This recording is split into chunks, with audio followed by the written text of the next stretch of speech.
Bienvenidos a Ecos de Jardín, tu canal de historias que tocan el alma. Las Navidades ya están aquí y quiero presentaros algo especial. Una historia que os llegará al corazón. Esta historia se titula La silla que nunca se enfría y estará dividida en 13 episodios diarios, los cuales llegarán a su desenlace el 25 de diciembre. Hoy presentamos el tercer capítulo. No olvidéis suscribíos, y recordad activar la campanita para no perderos ningún capítulo de este emotivo cuento de Navidad. Prepárate para sentir, recordar y sanar. Capítulo 5. Recuerdos que duelen más que la ausencia. El dolor, cuando empieza a amainar, no desaparece, cambia de forma. Se vuelve recuerdo, susurro, latido. Y a veces, punza más que la propia ausencia. La familia lo descubrió esa semana, cuando empezaron a aparecer recuerdos que no estaban en ninguna foto, pero sí en rincones donde nadie había vuelto a mirar desde que Elías faltaba. Todo empezó con una pregunta de Lucía. Una de esas preguntas que rompen el aire en dos. Papá, ¿por qué el abuelo ya sabía que se iba a ir? Mateo estaba en la cocina, cortando pan. Se detuvo a mitad del movimiento. La pregunta cayó como un cristal. ¿Quién te dijo eso, Lucía? Preguntó, con la voz repentinamente tensa. Lo dijo la abuela cuando no sabía que yo estaba escuchando, respondió la niña. Dijo que él se estaba despidiendo desde meses antes. ¿Eso cómo se hace? ¿Cómo te despides sin que la gente lo note? Ana entró en ese preciso instante, como si la hubieran convocado. Yo dije eso, admitió. Y tengo que explicarlo yo. Se sentaron los cuatro alrededor de la mesa de la cocina. No era la primera vez que hacían algo así, pero esa tarde tenía otra textura. Algo en el aire temblaba. Ana respiró hondo. Elías no sabía que se iba a morir, empezó, con calma. Nadie sabe eso. Pero, había días en los que él decía cosas como si estuviera preparando un terreno invisible. ¿Sabéis? Esa manera suya de hablar. Como si siempre hubiera un mensaje escondido. ¿Qué cosas decía? Preguntó Alba, con un nudo en la garganta. Ana apoyó las manos sobre la mesa. Decía, buscó las palabras, no os acostumbréis a mí, acostumbraos al amor. Que eso sí se queda cuando uno se va. Decía, si algún día falto, no me busquéis en las tumbas. Buscadme en las cosas que seguís haciendo. Decía, la vida es un viaje de ida, pero el cariño siempre encuentra el camino de vuelta. Lucía se mordió los labios. Eso sí que es triste, abuela. Ana negó con la cabeza, muy despacio. Eso no es tristeza, pequeña. Eso es prepararte para que no te rompas del todo cuando la vida hace lo que la vida hace. Mateo dejó el cuchillo a un lado. Él sabía que estaba cansado, admitió. Y que había cosas que ya le costaban. Pero nunca quiso que lo viéramos apagarse. Por eso hablaba así. Porque quería dejarnos brújulas. Alba sintió un golpe de calor detrás del esternón. Por eso la libreta, susurró. Ana la miró, con un brillo suave en los ojos. Sí, dijo. Esa libreta no es un diario. Es un legado. Él iba escribiendo según entendía la vida. Y no lo hacía para él. Lo hacía para vosotros. Alba se levantó, corrió al salón. Tomó la libreta del aparador y volvió con ella entre las manos como quien lleva un corazón vivo. Abrió por la siguiente página en blanco. Ahí, con la letra torpe del abuelo, había una frase escrita en diagonal. Recordad que la memoria duele solo cuando no la dejamos moverse. Dejad que el recuerdo camine. Que visite. Que vuelva. Que se siente. Es peor encerrarlo. Alba no pudo evitar morderse el labio. Esas palabras parecían escritas para esta semana exacta, como si Elías hubiera sabido que llegarían estos días complicados. Él sabía, dijo Ana, con un hilo de voz, que la silla iba a doler. Mateo tragó saliva. Y aún así la puso en la mesa cada Navidad, añadió. Porque decía que una silla vacía no es un hueco, es un honor. Lucía inclinó la cabeza como una niña que intenta descifrar un acertijo. ¿Y por qué nos dejó piedras? Preguntó de pronto. ¿Por qué no dejó notas más fáciles de entender? Ana sonrió, y esa sonrisa tenía la textura exacta de los inviernos viejos. Porque las piedras duran más que el papel, respondió. Y porque las piedras, igual que las lágrimas, pesan. Y si tú eliges qué piedras guardar, eliges qué recuerdos te sostienen. Esa tarde, decidieron abrir un cajón que llevaba cerrado desde hacía meses, el de la mesilla de Elías. No por morbo, no por nostalgia compulsiva, por necesidad. Alba abrió el cajón despacio. El olor a madera y polvo emocional salió primero. Dentro, encontraron una caja de cerillas con solo 2 cerillas dentro. Un reloj roto. 3 piedras lisas, cada una distinta. Una servilleta de cafetería con un dibujo torpe de un árbol.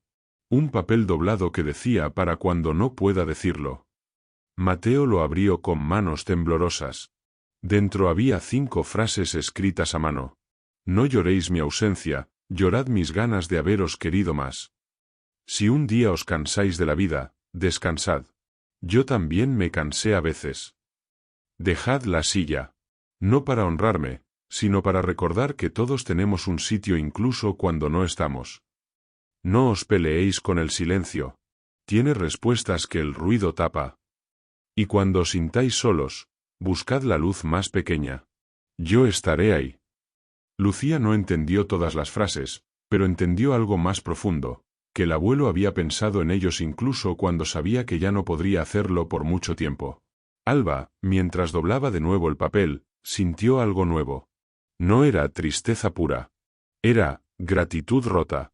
Un tipo de emoción que te hace llorar no porque duele recordar, sino porque duele haber tenido algo tan hermoso.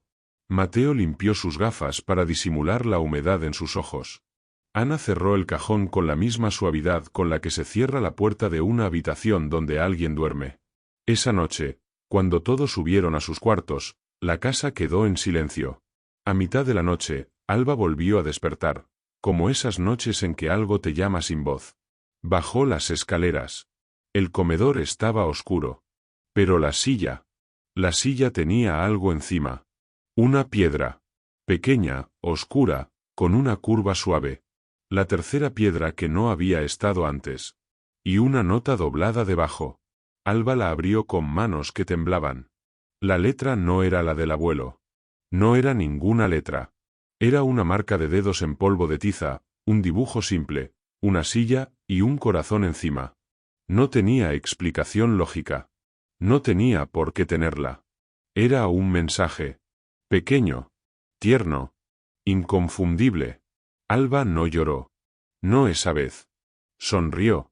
Porque entendió algo que le atravesó la piel. El dolor del recuerdo no es castigo. Es la prueba de que algo fue tan grande que aún insiste en existir. Y cuando volvió a subir a su cuarto, por primera vez desde que el abuelo faltaba, no sintió que la casa estuviera vacía. Sintió que alguien se había quedado un rato más a apagar las luces. Capítulo 6. Alba escucha algo que nadie más oye. La noche en que apareció la piedra nueva, Alba se acostó con una sensación inquietante y hermosa. No era miedo. Miedo era lo que había sentido el primer mes sin el abuelo, cuando la casa sonaba hueca y cada ruido parecía una grieta. Aquello era distinto. Una presencia suave, casi tímida, que se acercaba cuando todos dormían. No lo contó esa mañana. Quería guardarlo un poco más, como se guarda un secreto entre las manos para que no se escape. Pero desde que abrió los ojos, sintió algo distinto en su interior, un tipo de vigilia silenciosa que nunca había tenido antes. Mientras desayunaban, Lucía hablaba sin parar de la historia del cuidador de la luz. Ana preparaba café con movimientos lentos y Mateo revisaba su correo sin leer nada realmente. Pero Alba notaba otra cosa. Un zumbido suave. Una vibración que parecía venir de algún punto del pasillo. Como si alguien, quisiera hablar, pero apenas supiera cómo empezar. La primera vez que lo oyó con claridad fue mientras ayudaba a Ana a ordenar el salón. Estaban guardando unos periódicos antiguos cuando un sonido se deslizó entre los ruidos cotidianos. No era crujido de muebles. No era un golpe de viento. No era una tubería. Era un susurro. Muy bajito. Casi imperceptible. Como el roce entre 2 hojas de papel. Alba levantó la cabeza. ¿Has oído eso?, preguntó. Ana negó, concentrada en doblar un paño. ¿El qué, hija? Nada, Creo que, nada. Pero no era nada. El sonido se repitió esa tarde, mientras decoraban el árbol con nuevos adornos que Lucía había hecho con papel dorado. Esta vez venía del comedor. Alba dejó la caja de bolas de cristal, avanzó despacio y se quedó al borde de la puerta. La silla estaba en su lugar. Quietísima. Pero el aire tenía una vibración. Como si alguien murmurara desde muy lejos. Cerró los ojos un instante. Y el murmullo se volvió más nítido. Una sola palabra. Una sílaba casi cortada. Alba se sobresaltó. Abrió los ojos de golpe y el sonido desapareció. Se giró hacia el salón. Lucía seguía recortando estrellas. Mateo estaba en el sofá, contestando mensajes. Ana ordenaba una caja en silencio. Nadie parecía haber oído nada. Alba tragó saliva. Estoy escuchando cosas que no existen, pensó. Pero su corazón no le creyó. Esa noche, cuando todos subieron a dormir, Alba decidió quedarse en la escalera un rato, con la luz tenue del pasillo iluminando solo la mitad de su rostro. Esperó. No sabía qué esperaba, pero esperó. A los pocos minutos, el murmullo regresó. Más claro. Más cerca. Alba. La respiración se le cortó. Era la voz del abuelo. Pero no exactamente. Era como si su voz se hubiera convertido en eco, en vibración, en un suspiro con forma. Se levantó despacio y bajó los escalones sin hacer ruido. La casa estaba sumergida en esa oscuridad en la que todo parece más grande y más verdadero. Al llegar al comedor, el murmullo se apagó. Y la silla del abuelo parecía brillar apenas bajo la luz del árbol. No luz propia. Luz reflejada.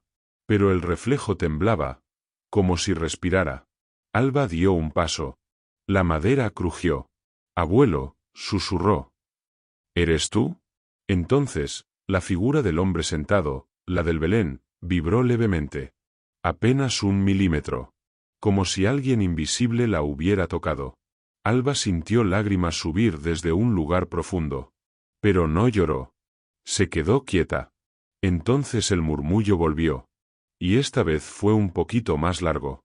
Alba, no, miedo. Ella cerró los ojos, dejando que el aire frío le rozara las mejillas. No estaba imaginando. No estaba soñando. No estaba loca. El abuelo estaba intentando hablarle. Pero no con palabras completas. Con fragmentos. Con vibraciones. Como si necesitara tiempo para cruzar desde donde estaba hasta donde ella podía oírlo. No tengo miedo, respondió ella, apenas audible. Solo, te extraño. La luz del árbol parpadeó una vez. Solo una. Pero fue suficiente. Al día siguiente, Alba decidió contarlo. Estaban desayunando cuando dejó la tostada sobre el plato y dijo: creo que el abuelo me habló anoche. Lucía casi se atragantó con el zumo. Mateo levantó la vista de golpe. Ana cerró la mano alrededor de la taza. ¿Cómo que, te habló? Preguntó Mateo, con cautela. Alba respiró hondo. No con palabras normales. No como, antes. Pensó sus frases. Era como un eco. Un susurro. Como si me dijera mi nombre. Como si quisiera decirme que no tuviera miedo. La cocina se quedó en silencio. Lucía fue la primera en reaccionar. ¿Y por qué a ti? Exclamó, ofendida. Yo también quiero que me hable. Injusto. Ana posó una mano en el hombro de la niña. No es injusto, Lucía. Miró a Alba. Es lógico. Alba frunció el ceño. ¿Lógico por qué? Porque tú, Ana buscó las palabras con ternura, tú siempre fuiste la que más escuchaba. Mateo se pasó una mano por la frente. ¿Estás segura de que no estaba soñando? Preguntó, no incrédulo, sino asustado. Papá, dijo ella. Sé lo que oí. Mateo quiso decir algo más, pero Ana lo interrumpió. Déjala. Mamá. Mateo, insistió ella. Cuando alguien de verdad quiere mucho, encuentra caminos. Por pequeños que sean. Mateo bajó la mirada. No tenía argumentos contra eso. Alba se levantó y se acercó al comedor. Sabía que ellos la seguirían. Sabía que tenían miedo, pero también curiosidad. Se paró frente a la silla. Si estás aquí, susurró. Si de verdad estás aquí, dime algo. Lo que quieras. Un ruido. Una señal. Lo que sea. La sala permaneció quieta. Nada. Ni un suspiro. Ni un crujido. Lucía cruzó los brazos. No vale. Solo le hablas a Alba. Que abuelo, yo también estoy aquí. Ana sonrió con una mezcla de dolor y ternura. Mateo suspiró y se acercó a la vitrina. Quizá fue solo. Antes de que pudiera terminar la frase, la lámpara del pasillo se encendió sola. Con un clic suave. Perfecto. Imposible. Nadie se movió. Ana se llevó una mano al pecho. Lucía pegó un grito feliz. Mateo abrió los ojos de par en par. ¿Y Alba? Alba no tuvo dudas. Hola, susurró, con la voz quebrada pero firme. Te oigo. La luz titiló 2 veces, como un parpadeo. Y ese fue el momento en que toda la familia, incluso Mateo con su pragmatismo y su miedo, entendió que había algo vivo en lo invisible. No un fantasma. No un milagro explosivo. Algo más humano, más delicado. Alguien que aún los amaba lo suficiente como para aprender un idioma nuevo, con tal de volver a decir estoy aquí. Fin del 3er episodio. Si esta historia te acompañó hoy, te espero mañana con la siguiente parte. ¡Felices fiestas!